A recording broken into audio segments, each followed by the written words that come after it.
నేను Venkat NTV sir. మీకు ముందుగా ఆల్ ది బెస్ట్. 29th వస్తున్నారు. Thank you sir. దాంతోపాటు కంగ్రాచులేషన్స్, ఇటీవల మ్యారేజ్ చేసుకున్నారు. Thank you sir. సో ఎలా ఉంది మ్యారేజ్ లైఫ్, ఎలా ఉంది? ఆ తర్వాత మీ సినిమా, ఫస్ట్ సినిమా ఇప్పుడు ఇది రిలీజ్ కాబోతుంది. మీరే చెప్పాలి సార్, ఫేస్ ఎలా ఉంది? మాకు హ్యాపీగా ఉన్నానా చూడడానికి? కామ్గా ఉన్నానా? అన్ని బాధలు కోపం ఏమైనా తెలియదు కదా, ఎందుకంటే అలాగే ఉంది. నేను ఏదో ఫ్లోట్ అవుతున్నది ఉంది. అంటే బాయ్స్ చాలా గ్రేట్ఫుల్ అండి. ఫస్ట్ ఆఫ్ ఆల్ మనకి ఇలాంటి ఒక వరం దొరికినప్పుడు నా లైఫ్లో నా దేవత వచ్చింది. సో మా ఇంటికి మహాలక్ష్మి వచ్చింది. సో నేను చాలా చాలా గ్రేట్ఫుల్గా ఉన్నాను. ఈ 2024లో ఒక మంచి విషయం జరిగితే ఫస్ట్ నా రియాక్షన్ సర్ప్రైజ్, ఏంటి మంచి జరిగిందా అనేది. సెకండ్ రిలీఫ్, అమ్మయ్యా దేవుడు దయతో మంచి జరిగిందని. అలాంటి ఒక టైంలో మనం బతుకుతున్నాం కాబట్టి నాకైతే it's the happiest moment of my life. And అదే సంవత్సరంలో నేను మళ్ళీ ఒక లవ్ స్టోరీతో మీ ముందుకు రావటం.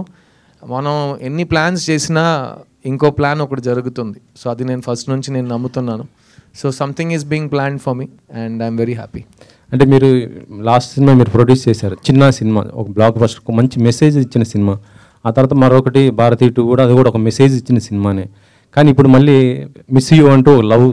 అయితే యాక్చువల్లీ చెప్పాలంటే గతంలో మీరు లవ్ ఫెయిలియర్ అని ఒక సినిమా చేశారు. అదే నా లాస్ట్ లవ్ స్టోరీ, నా ఫస్ట్ సినిమా ప్రొడక్షన్ అదే. ఆ లవ్ ఫెయిలియర్కి ఈ మిస్ యూకి డిఫరెన్స్ ఏముంది? చాలా డిఫరెన్స్ ఉందండి. అప్పుడు ఉన్న సిద్ధార్థ్ వేరు, ఇప్పుడున్న సిద్ధార్థ్ వేరు.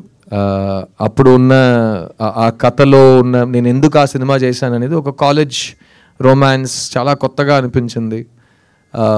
అప్పుడు కూడా లవ్ స్టోరీస్ చేస్తున్నప్పుడు అలాంటి ఒక లవ్ స్టోరీ చేయట్లేదు, ఒక కొత్త లవ్ స్టోరీ ట్రై చేద్దామని ఆ టైము.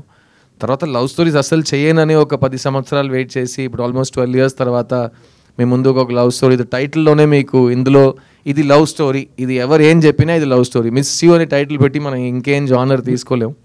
సో ఇది చాలా important love story. Love story, ఆ లవ్ ఫెయిలియర్ అనే సినిమా ఎందుకు ఇంపార్టెంట్ అంటే నేను ఫస్ట్ సినిమా ప్రొడ్యూసర్గా మారా.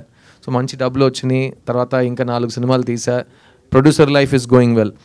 కానీ ఇది నేను నెక్స్ట్ 5 filmsలో ఇంకొక లవ్ స్టోరీ సెలెక్ట్ చేస్తానా లేదా అనేది నేను 29th November కోసం వెయిట్ చేస్తున్నాను. ఎందుకంటే నాకు సినిమా నచ్చింది. కానీ లవ్ స్టోరీ ఆడియన్స్ అందరికీ ఒకేలా నచ్చితే మళ్ళీ అది ఒక ట్రెండ్గా వస్తుంది. అండ్ మీకే తెలుసు నేను ట్రెండ్ ఫాలో అయ్యే మనిషి కాదని. ఈ లాస్ట్ 5 yearsలో ఇలాంటి ఫిల్మ్ రాలేదు. సో అలాంటి ఫిల్మ్స్ వచ్చినాయి, అవి బాగా ఆడింది అని మీరు చెప్తే నేను దాని తర్వాత చేస్తే నేను ట్రెండ్ ఫాలో అయినట్టు ఉంటుంది. కానీ నేను నా హార్ట్ని ఫాలో అవుతున్నా, రాజశేఖర్ని ఫాలో అవుతున్నా. అండ్ ఈ సినిమాలో పనిచేసిన ప్రతి టెక్నీషియన్, ఆర్టిస్ట్ని ఫాలో అవుతున్నా. ఎందుకంటే వాళ్ళందరూ ఈ సినిమాలో పనిచేస్తున్నప్పుడు కానీ, ఈ సినిమా మేము డబుల్ పాజిటివ్ కానీ ఫైనల్ కాపీ చూస్తున్నప్పుడు అందరు బిలీఫ్ ఈ సినిమాలో కనిపిస్తుంది. అండ్ అందరికీ మళ్ళీ లవ్ స్టోరీస్ థియేటర్లో చూడాలండి అనే ఒక మాట నేను విన్నాను. So there is a big difference between the 2 films.